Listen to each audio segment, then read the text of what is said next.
Hi guys, for today's video we're going to make a homemade shawarma bread or pita bread. So this is Helen More. Don't forget to subscribe and click the notification bell down to keep updated for more videos from me. Want to know how we make this? Let's go!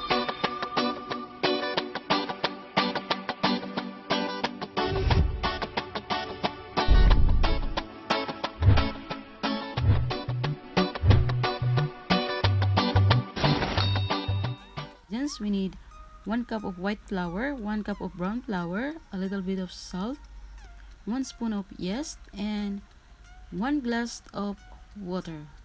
So in a large mixing bowl, combine them and mix it well.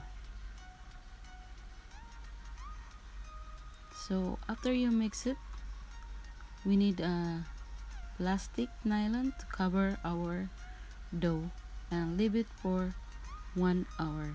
And of course we need a cloth. We're going to put water on it and then a wet cloth, then cover it on the top.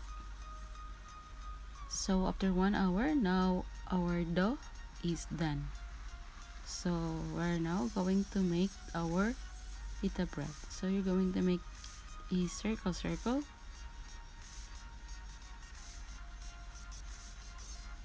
Then in a hot pan, we're going to cook our pita bread.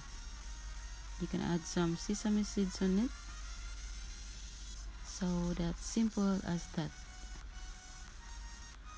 So now our pita bread or shawarma bread is done. So we're going to make a sandwich. I make a sandwich bread with vegetables, with eggplant, tomato, and some cauliflower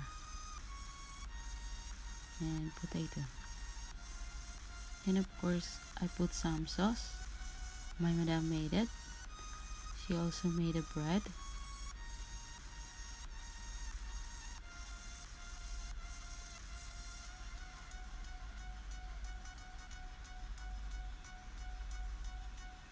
Then add some to the top. Then you have to roll it. Then it's done. Now you can eat it. See? Or you can use also chicken or meat by using this bread. So thank you guys for watching and please don't forget to subscribe. Bye bye.